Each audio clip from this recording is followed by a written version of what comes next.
and resume the presentation.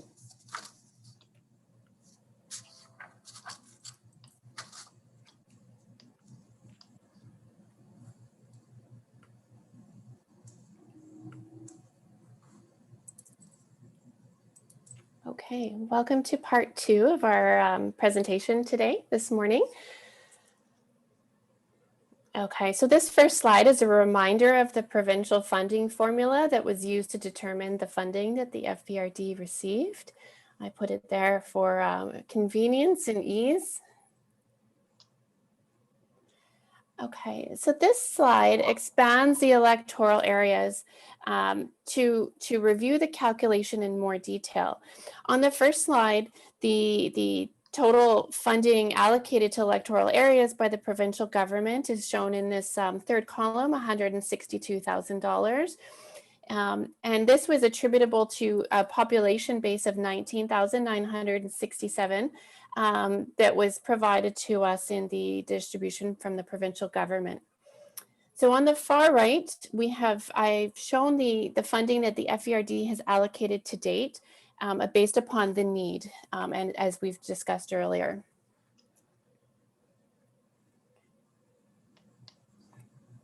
Okay, so as we dive further into the electoral areas and their population base, we see that the electoral areas make up 6.15% of the entire Fraser Valley Regional District population based on these 2018 figures provided by the province. So the next series of slides presents options to support hardships faced by electoral areas, more specifically funding options of how to fairly allocate dollars to each electoral area to support nonprofit community groups that have experienced hardship due to the global pandemic. When we look at the options presented today, we recommend that in order to provide the greatest flexibility to support these community nonprofit organizations facing hardship, it is best to align with our existing grant and aid policy, which is broad enough to capture a variety of community nonprofits, but of course is in alignment with our legislation that restricts providing benefit to business. Okay, so I'm going to go through the first option here. Okay, so the options to help support the COVID-19 hardships faced by the nonprofit community groups. Okay, so this first option takes that 6.15%, which is the electoral area population of the total regional district population, and multiplies it by the total grant that we've received. This equates to nearly $84,000. And in this option, we've divided it simply by 8. So this would bring the balance, when divided by 8, it brings it to nearly $10,500 to each electoral area. And this would bring the balance of funds remaining from the $502,000 we saw earlier to $419,000.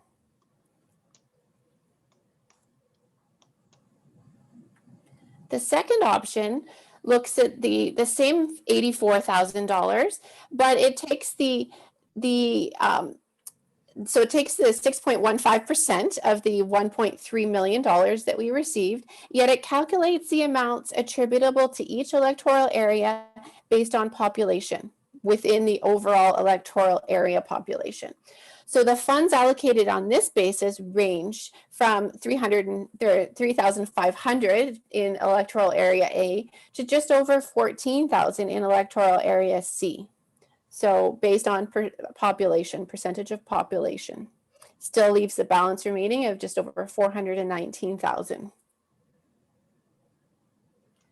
The third option takes a different approach. It calculates the amounts attributable to each electoral area based on population, and it uses the regional amount per capita. So while the regional amount per capita is an overall allocation to the FERD, under this option, the regional amount would be directly attributable to each electoral area. So this amounts to almost $62,000. So basically this is taking that $3.10 per person and applying it to the population base of the 2018 information we've received from the provincial government. So $62,000 allocated to the electoral areas in this scenario, and it would leave just over $441,000 remaining to be allocated during the remainder of 2021. So I'll just cover the options again. We have a summary slide here. It is a summary of the options we presented today. So option 1 again is a flat amount, and that is really based on the electoral area population multiplied by the total grant we received, and then we took that amount and divided it by 8 electoral areas. The second option is a slight variation of option 1, but it distributes that $84,000 based on population. So each electoral area would get a different amount. The third option also has a varying amount to each electoral area, and it takes that regional amount of $3.10 that we saw earlier in how the provincial government, when they came up with their funding formula, they had three different amounts: an amount for everyone in the regional district, which was $3.10, but that was capped at $900,000.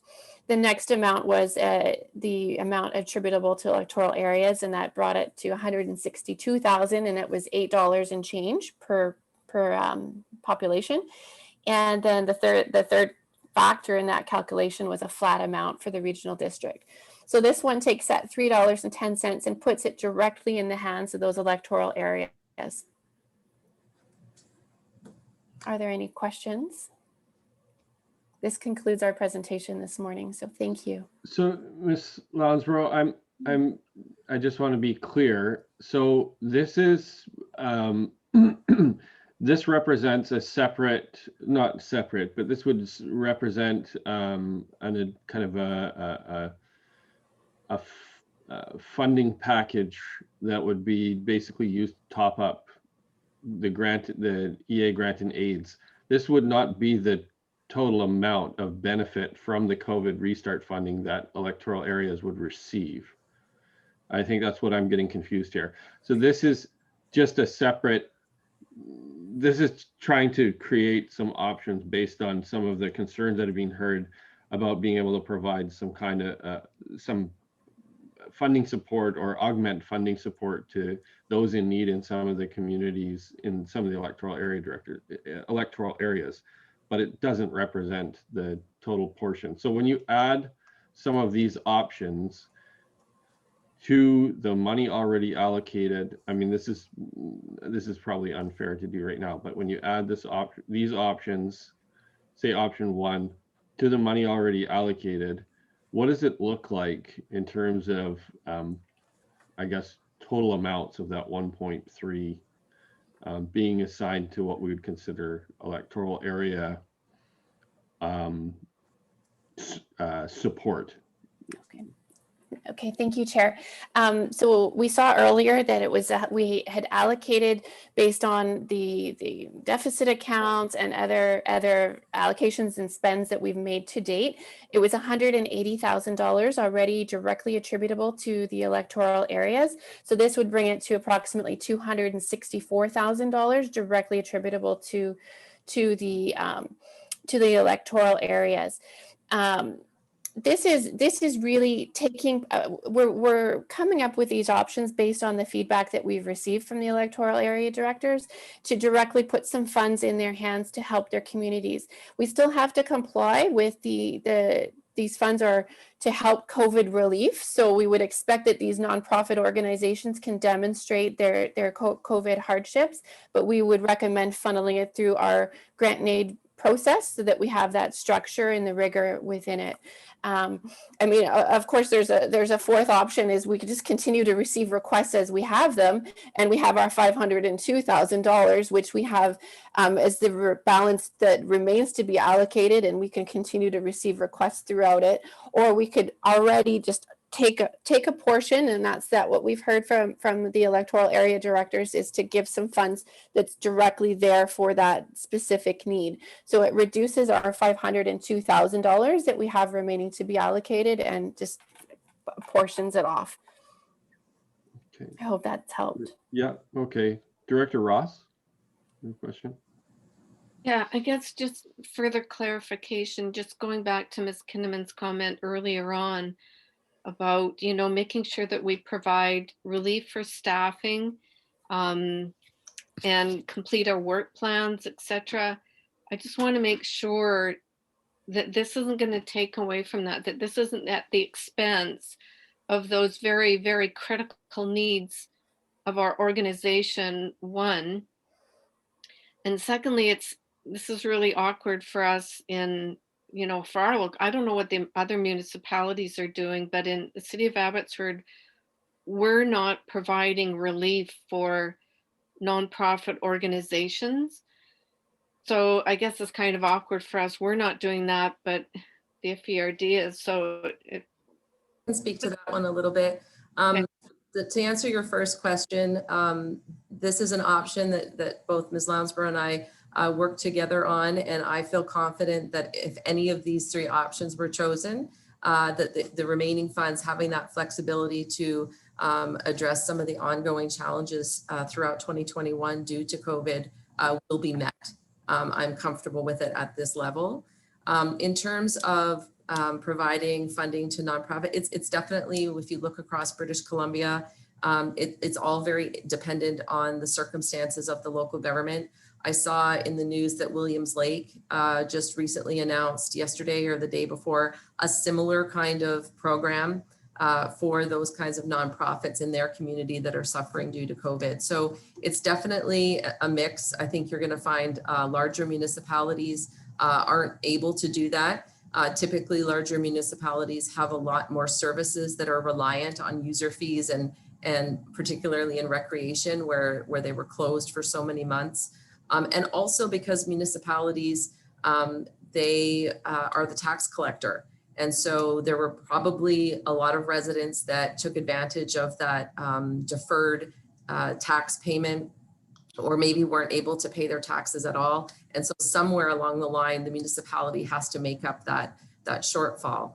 I understand, again, yesterday, listening to a webinar with local government leaders from around the province, there is an expectation that in 2021, municipalities who are the tax collector are likely to see similar impacts where residents who have just been so devastated by this pandemic, losing their jobs, losing their homes, that they may not be able to pay their taxes in 2021 either. So we're not in that situation in the regional district. And so I'm very confident that what's been presented here will serve us well for the remainder of the year. Director Dickey. Good, thank you, Mr. Chair. And just as regarding the last comment, as I understand that the criteria for this program as set out by the provincial government does allow payments to nonprofits. Apart from that, once again, I will say that the electoral areas directors have not received this information yet nor discussed these options. So I certainly would look to them for providing direction. And also, I'd like to thank the staff for all this work that they've gone to try and establish some level of fairness to the electoral area directors in the dispensation of these funds. Our concern, certainly the lion's share of it, is directed to the funding formula as devised by the provincial government. From what I'm hearing now, for instance, a community like mine, and probably we're going to see something like $25,000 in benefits from the program. If we were a municipality, we would have received $675,000. So 25,000, 675,000. What is there not to like about this? So that's my take on the situation. Thank you. Thank you. Director Stobart. Thank you, Mr. Chair. And again, until this goes to East, I certainly wouldn't have any opinion on any particular one, or even if any at all. But you know, we in the electoral areas, we're very individual, and we have very different numbers of nonprofits and the different ways that they've been impacted over the last year. In my particular area, we have one nonprofit. We have our Gross Community Hall. It's a large building. It's an older building. All the costs are still there from, for most years, keeping that minimal heat on even costs about probably $750 a month for propane, electrical charges, insurance, all those static costs that cleaning that are still there. And it's run by volunteers as well. And that's it. And that's where weddings and funerals and community events are held. And that's it. We don't have any other option. Some of the rural areas, maybe, they're a little closer to a city. There's certainly there's more venues. But for us, it's approximately 20 kilometers in either direction, east or west, to the next venue. And so something like this with an ability to provide a little bit of a base to get by this 1 year in funding through the grant and aid program would certainly be a valuable option if the East members decide to go with it. But again, I'll also like to thank staff for the work they put forward on this and listening to the East members. It's much appreciated. Mr. Chair, if I may, I just want to clarify for the committee as well that staff were not necessarily seeking a recommendation or motion from RACS today. Because this was going to be going to the full board, we thought it was really important that as many members were aware of the background and the history on this file. So of course, we fully expect that East will have more discussion this afternoon. And if one of these options is recommended by the board, certainly the electoral areas will benefit from the remaining, $440,000 or $420,000, something like that, that would remain in terms of the organizational support and staffing as we go forward, because many of those staff obviously work in the service areas that are within our electoral areas. Yeah, so thank you for the clarification. And sorry, Ms. Kinnaman, I just want to make sure that I'm understanding correctly as well. So, and I think both yourself and Ms. Lounsborough understood that.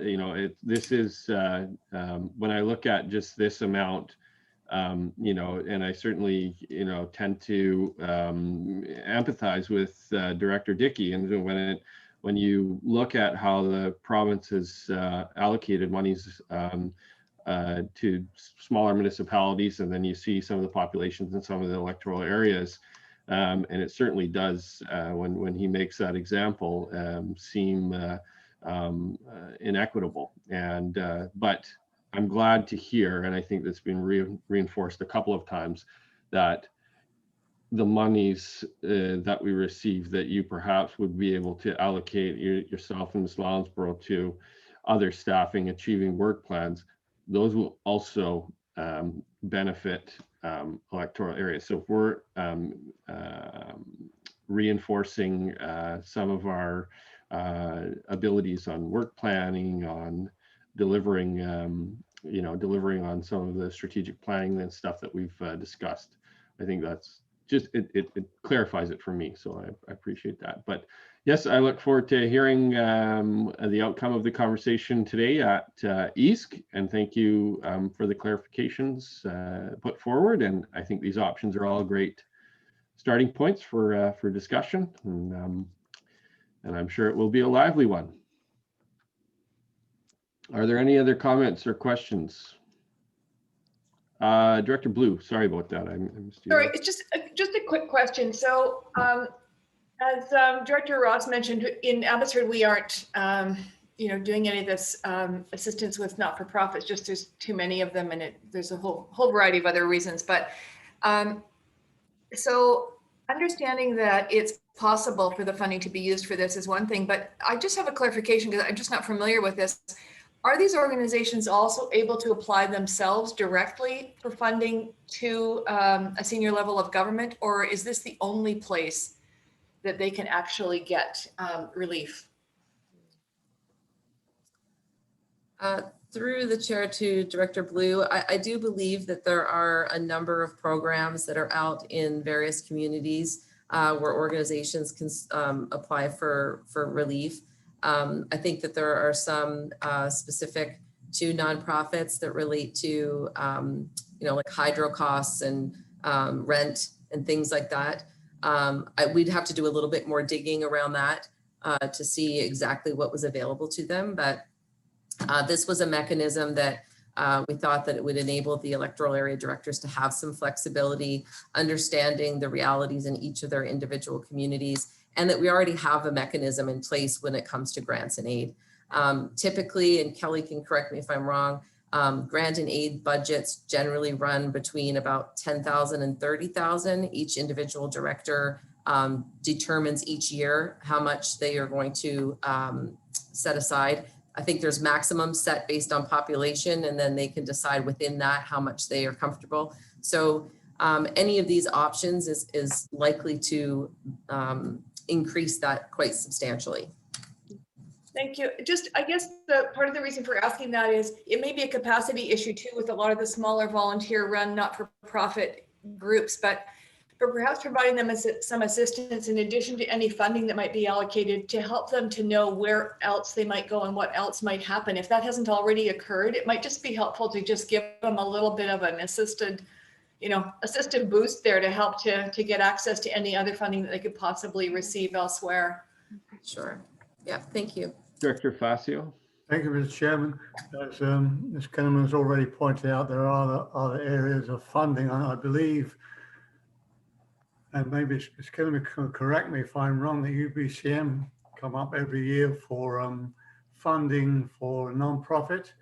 I just use the festivals, that sort of thing. And also, I believe the Lottery Corporation still, if you want to apply to them, do have allocations of funding as well. So there are other avenues out there, just a matter of seeking them out as well. Thank you. Yeah, and I mean, in this case, and I've said it from the beginning, and I reflected as such in a letter to the provincial government. I think there's obviously the best of intentions when some of this money was dispensed.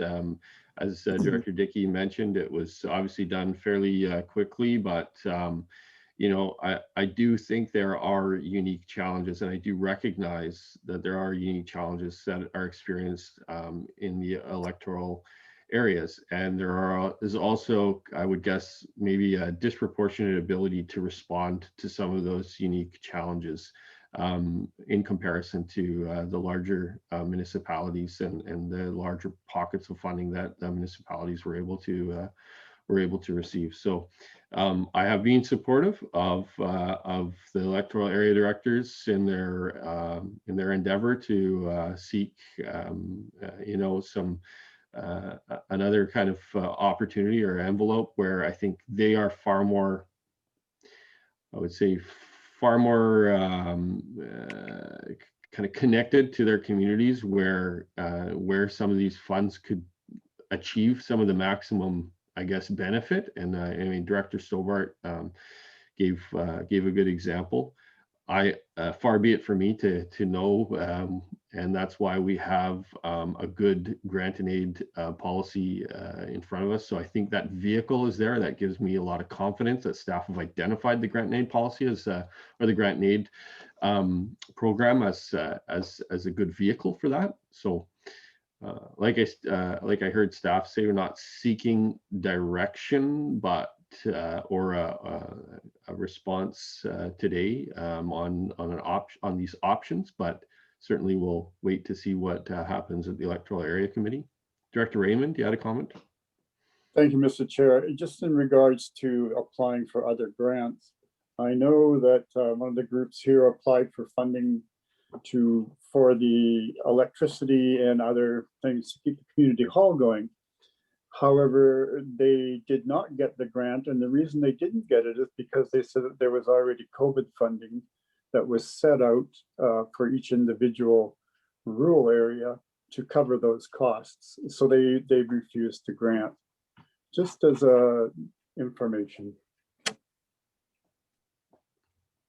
It's almost a full-time job for somebody to understand what grants and opportunities and relief packages are out there. So, Ms. Kinnaman, you had a comment or question?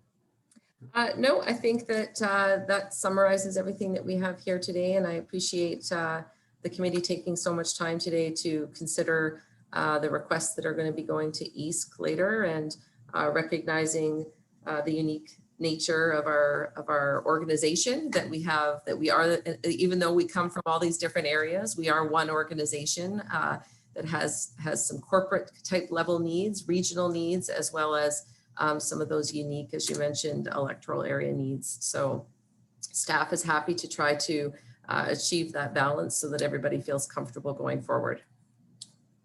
Thank you. Director Facio, you had a question, or I saw your mic came unmuted there? Sorry. Nope, that's okay. Okay. I don't see any other questions. So just looking for a motion to adjourn. Thank you. And maybe that's why Director Facio was unmuting there. He's seconded by Director Popov. All in favor, opposed if any item carries.